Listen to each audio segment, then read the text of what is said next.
الله الرحمن الرحيم حرمت عليكم الميتة والدم ولحم الخنزير وما أهل لغير الله به والمنخنقة والموقوذة والمتردية والنطيحة وما أكل السبع إلا ما ذكيتم وما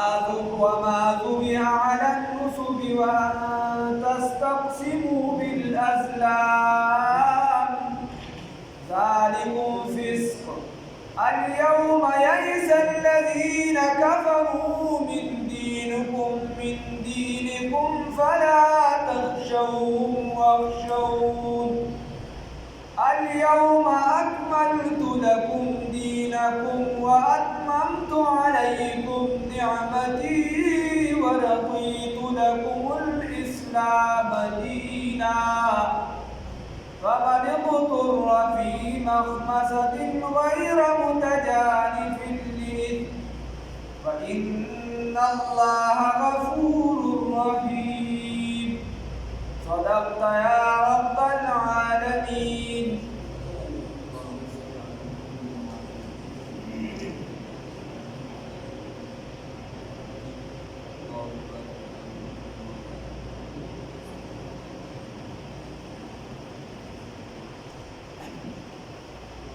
الله رب العزت فضل کرم او احسان سره الله خپل کلام تکین په دې وړه کې دا نه راوړي چې کله خدای په خپل کلام تکین ولې لکه چې چرته وغیرہ راشي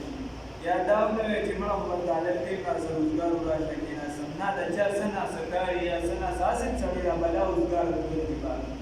دا چې تکین ودی نو په دې الله رب العزت شکر ادا کوي چې خدای په خپل کلام تکین الحمدلله. الله رب العزت تاسو ته وایي چې دیږي د حرام او د حلال تذکره ده نو د یو څو آیاتونو کې د حرام او د حلال تذکره کیږي. په دې کې بعضې څیزونه داسې دي یو شی دي خو داسې دي چې هغه بالکل حرام دي او اکثریت داسې دي چې هغه حلال دي خو د څه وجې حرام دي. اکثریت داسې دي چې هغه حلال دي. مثال په ډول چرګه حلاله ده، چرګه دا حلاله ده خو که چېرته دغه چرګه مرداره شوه په خپل مرګ داسې مړه شوه چې حلاله نه کړه نو بیا مرداره ده، بیا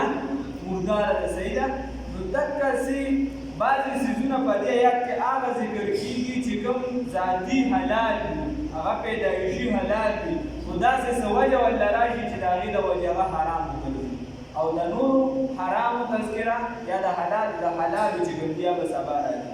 هغې کې الله رب العزت فرمایي حرمت حرام کړي شوي دي علیکم په تاسو باندې المیتة مرداره چرګه ده، میخه ده، هر څه چې دي چې کوم حلال ځناور دي هغه مړه شو داسې چې حلال نه کړو داسې مړه شو چې حلال نه کړو دا مردار دي د دې خوراک چې دی دا باندې پېښېږي. اوس دا بعضې څیزونو بیا بالکل هغې ته ګوتې نه شولې لکه خنزیر دی د هغه اندامونه د هغه هر څه په تا باندې بند دي الا که ویښته یې ته چېرته چې دی په موډانو کې استعمالې د هغې اجازت داسې شته فقهاو ورکړی د دې نه علاوه د هغه هډوکي د هغه څرمن د هغه غوښه هر یو شی چې دا حرام دي. او بل چیلې شوه ګډه شوه بل څه شو لکه د رسول الله صلی الله علیه وسلم احادیثو کې داسې شته رسول الله صلی الله علیه وسلم یو پیره روانو نو څه خلکو چې دی راښکله هغې یې بوتله مرداره شوي راښکلی رسول الله صلی الله علیه وسلم ورته وایي تاسو د دې څرمن لر کړې ده نو ورته وایي چې صیبه دا مرداره شوې ده خیر د څرمنې خو په کار راتلېږي استعمالېدېږي څرمنې استعمال رنګ ورکړې د لاغت سره وغیره راځي نو په طریقه هغې سره یې قابل استعمال وکړي نو د نورو چې کوم هډوکي وغیره استعمالېدېږي یا چې دی نو ویښته استعمالېدېږي یا څرمنې استعمالېدېږي د هغې اجازت بیا شته د خنزیر وغیره حرمت حرام کړی شوي دي علیکم په تاسو باندې المیتة مرداره والدم او روانه وینه بهیدونکې وینه د رګونو والا چې کومه وینه چې څاروي څنګه حلال شي وینه پرشار کړي وغیره کومه چې ده غوښې سره ډک شي دننه نو هغه بیا حرام دغه شان حکمېنۍ څنګه چې د دې وینې د دې نوره تذکره بیا تفصیلي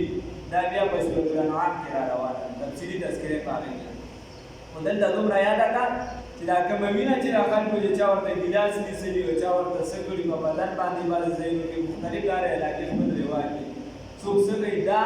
په شریعت کې بنده ده بهیدونکې وینه دا حرام ده بالکل حرام ولحم الخنزیر او غوښه د خنزیر اوس خنزیر یا د مردار یا وغیره دې کې صرف دا خنزیر غوښه یاده شوه او دا نور بدن یاد نه شي نو غوښې اکثریت خلک خوري اوس دا کافران او اکثریت ملکونه خوري دلته تبلیغ والا یو کس راغلو هغه ماته خبره کوله وایي مخکې زه کمنۍ کې څه شوي نو هغه ټیم کې چې تبلیغ وغیره نه وو وایي موږ داسې ملیشیا یا د ملک یاد کړو هویت ته تللي وو څه کاروباري څه مسله وه چې موږ کوم تللو دا کمنۍ د اړه خانې هغې لومړنۍ روټۍ موږ د هغې کړې وه وایي پینټ شټای موږ ټولو لګولې وه ټولو شراب او د خنزیر غوښه دا پراته وو نور حلال پکې وو لکه دغه څیزونه دي وایي هر چا خوړه خو لکه چا شراب وغیره دغه شیزان له چا ګوتې وړې چا نه وړې نو یو انګریز چېرته چې دی هغه دا کسان صحیح کول نو یو کس پکې شرابو له ګوتې وړې شرابو له ګوتې وړې نو هغه راغی هغه ته ویې چې داس خنزیر غوښې ورته راروان دی که چې دا وخوره هغه ورته چې نه ورته چې نه وخوره ورته چې نه وخوره ولې نه وخورې چې دا زموږ په شریعت کې حرام ده هغه ورته چې ستا په شریعت کې دا شراب هم حرام دي دا تا چې ګوتې وروړې دا دلته سترګو لیدلی دی زه خپله پای کې موجود یا ورته چې په شریعت کې دا هم حرام دي شراب ولې چې ته ګوتې وروړې خو دغه ستا طبیعت نه ماني د خنزیر غوښه نو ته یې نه خورې دا ستا طبیعت مني نو ته یې دا د سکې لګیا یې ګوتې ورته وروړې هغه ورته داسې خبره دا الله رب العزت چې دا عام طور خلک غوښه خوري نو خدای غوښه یاده کړه نور هډوکي وغیره ما تاسو ویل د خنزیر سیل دا حرام دی صرف د ویښتو چې دی نو تسمو مسموم طرف ته اجازه شته وما اوهل او هغه چې اواز وکړي شي لغیر الله د غیر الله به په هغې باندې چې په هغې باندې د غیر الله نوم واغوستی شي په کوم ځناور باندې چې دا مې د پیر بابا په نوم باندې حلال کړی دی دا مې چې دی نو د مور بیبي په نوم باندې حلال کړی دی او دا دوه رکعته نفل د بیبي عایشې دپاره کوم ولیکې او هغه میراث ته وځکه ته یې پوهېږه نفل د الله دپاره کوه ثواب یې بیا چې چا ته بخي بخه پلار ته بخي او که عایشې رضي الله تعالی عنها ته بخي او د هغو ثوابونه ډېر وو د اوسني د هغې راباندې هم وکوښته خو مور او پلار ته بخل غواړي نو خبره داسې ده چې په کوم څیز باندې د غیر الله نوم واغوښتي شي شاه عبدالعزیز رحمت الله علیه په فتاوه کې خپله کې وایي صرف چې دی د خوراک د حلالېدو څیزونه نه د حلالېدو څیزونه نه چې کوم د څښلو دي که د خوړلو داسې دي چې د غوښې مخې سره تعلق نشته هغې باندې د الله نه علاوه د بل څه نوم واغوښتو دا حرام چې د دې ته استعمال نه شي دې کې ډېر احتیاط پکار هر یو څیز چې دا حلاله د خدای په فقهاو لیکلي دي که تا حلاله کولو تا وي چې باسم محمد صلی الله علیه وسلم محمد څومره ویلي سړی صلی الله علیه وسلم محمد بشر ليس كالبشر بل ياقوتة حجر ليس كالحجر خدای مګاڼه بېشکه چې بنده دی نور یقول والا صفات دي پر اختیار خو که د هغه په نوم دی د یو حلالي وکړه حلاله دی وکړه دغه په دا باندې حرامه شوه دې د ګوتې نه شي وکړو د عام بندګان الله رب العزت د حلال دی وکړي ولاله سورة المائده درېیم آیات درېیم آیات د سورة المائده شپږمه سپاره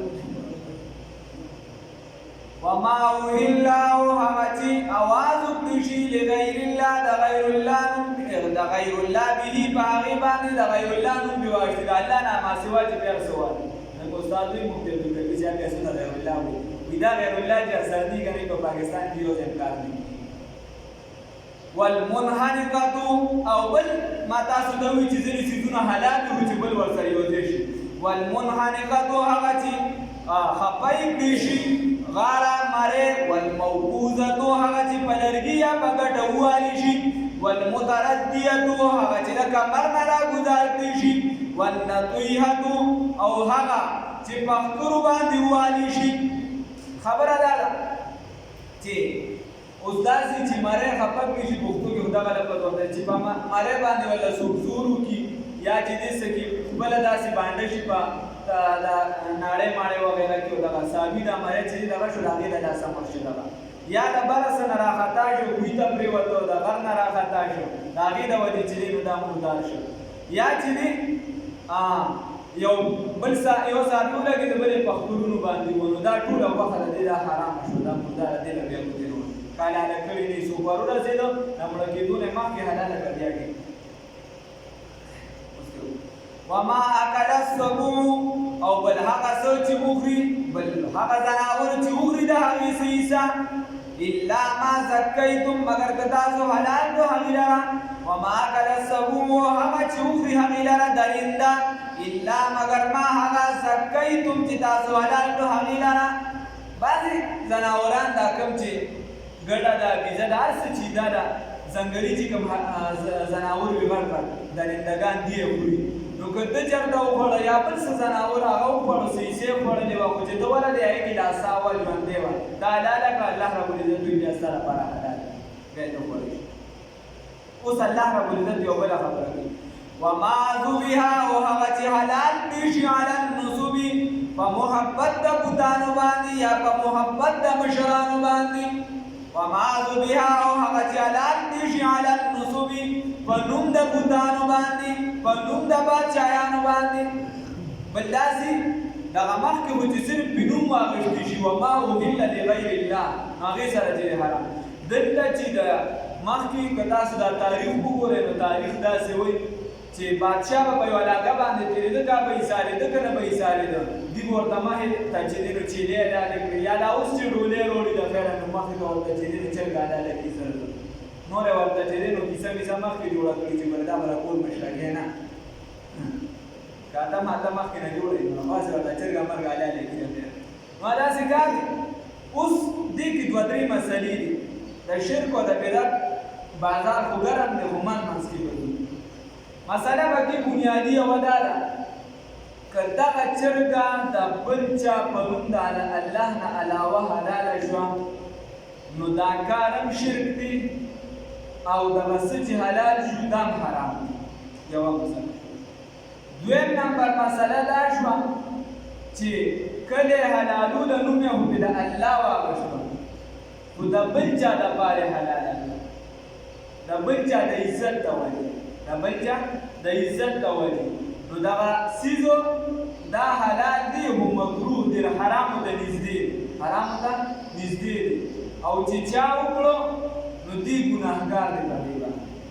دی ګناهګار دی. دریم نمبر مسله یو کس دغه چرګه وغیره حلاله که کوم چې زمونږ په رواجونو کې دي مثال په توګه دلته نو که چېرته دا دې رواج ګڼي او ورسره ثواب ګڼي نو بیا ګناهګار دی خو دغه چرګه خوړل حلال دي خوړی شي ګناهګار دی. دې ته بدعت ویل شي چې په دین کې ته یو نوی کار وباسې حلال په شریعت کې د هغې لپاره صدقه دي چې ته که ډولۍ راشي ته ورته یا لاټین کړې او یا به چې دی نو هغې ته چرګه حلال دی وغیره دغه هغه مو خلک ګیري ورکړي چې چرګه حلاله نو کیسه داسې نو بیا د دې خوراکو دا صحیح دی خو دا کار چې دی دا بدعت دی صحیح نه دی. او که په یو علاقه کې رواج دی دا کس وایي چې یاره زه نه حلال زه نه ثواب ګڼم د علاقې د رواج د وجې دا کار کوم نو چې کوم رواج د دین سره ټسل دي لکه د دې اوس د دین سره ټسل نشته څه مقابلې د دین سره نشته علاقه کې چلېږي بس د ثواب نیت پکې مه کوه بس صحیح حلاله کړه خبره ټیک ته خو د الله نوم به بیا بیا خوراک هم صحیح دی هر څه پکې بیا صحیح بیا پکې مه وما ذبح او هغه چې حلال کړي شي وما ذبح او هغه چې حلال کړي شي علی النصب په نوم د بت باندې وان تستقسموا او وان تستقسموا هغه چې تقسیم کړي شي بالازلام په غشو باندې دا د عربو په معاشره کې بدپالي باندې مثل او نیکپالي وغیره نو نیکپالي حلال ده او بدپالي چې ده صحیح نه ده. د دې بله طریقې وي یوه طریقه د هغې نه دا وه چې د کعبې مبارکې چې کوم متولي وو چا سره به چابیان او خدمتګار هغه سره به یو کڅوړه او په هغې کې به ډز غشي یو شپږو به یې لیکلي وو لا اسم نه دا کار ټیک نه دی د لا معنی دغه راځي مختلفې چې کوم د استعمالېږي هلته خپله معنی دوام معنی دا چې نه دا کار مه کوه یا دا کار ټیک نه دی وغیره او دریو باندې به یې لیکلي وو نعم او په یو به یې دقسې حالي پرېښي خو دغه غشو ته به نور یو خوا بل خوا دا سیزان نو صرف دغه سر دا غشي دا دغه به جوړ شوي او هغه په دې تیلې کې پراته وو نو چې عرب به چېرته داسې په لرې سفر ته د تجارت سفر ته یا بل څه کار ته بتله هغه تیلې له به رالي هغه کس ته ویل چې موږ د تیلې راوړه هغه چې ورڅونه شکرانه ورڅونه پیسې وغیره دی هغه ورکړې تیلې ته به یې لاس ښکته کړه چې لاس به یې ښکته کړو چې لا والا به ووتو نو ده به وایي چې وایي دې کار کې زما دپاره خیر نشته کار دی بیا نه هغې له به خواله نه تلله دا عبرت وایي که راوچت دی کړو هغه به نعم واله نو یې وایي چې لکه دې کار کې زما دپاره خیر دی ښه ویې کړه او که چېرته خالي به راووتو نو بیا به درې پېرې ده ته اجازت وو چې ده غشي راوچتوني شو چې بیا څه سره وکړي بیا ده ته اجازت یو دا وه بله طریقه دا وه چې 10 کسان به راغونډ شي یو اوښ بې واغه شو هغې به په یو ځای باندې بیا په غشو باندې لیکل وکړو نو هغه یو اوښ چې دی مثال په دغه غونډه به د یو کس کیسه ګرځولې وه اوس دغه غشي به دې کې به یو کس وایي چې ته راوچت کړه اوس د هغه نصیب و که هغه ډک غشي راوچت و چې دا اوښ ستا شو او که هغه خالي راوچتېد نو بس یا چا پکې راووته دا نور حاصل هم دا به برباد شي او هغه اوښ برابر شي لکه دا نن سبا چې کوم دا قراندازۍ وغیره دا کیسې اکثریت بله طریقه دا وه چې 10 اوښان دی په یو ځای باندې واغشو دا د عربو کې مختلفې طریقې نو یو باندې به 3 اوښه لیکلي په بل به یې 4 لیکلي په یو باندې به یو او دا 2 په بل باقي باندې به یې تقسیم کړو په 2-3 کسه په 2-3 غشو باندې او په نورو باندې نور به بس دا کسې پاتې شو نو دغې کسانو ته ویل چې غشي راوچت دی د هغې برابر غشي به ودس هغې به چې غشي راوچت کړو نو بس چې هغې به د چا څوک راورسېږي دا مختلفې طریقې به هغې استعمالونه الله رب العزت وایي چې دا ټول حرام دي وان تستقسموا او هغه چې تاسو تقسیم کې بالازلام د غشو په سرونو سره یا په غشو سره ذالکم دا کار چې فسق ګناه ده لویه الیوم یئس الذین نن ورځ نامراده شو هغه کسان کفرو چې کافران دي من دینکم ستاسو د دین نه فلا تخشوهم بس مه یریږئ د دې کافرانو نه واخشوني هر زمان ویریږي دا د دې ځای نه دا پس حصه چې ده نو دا د حجة الوداع کوم چې آخري حج و د هغې په موقع باندې په رسول الله صلی الله علیه وسلم باندې نازله شوې ده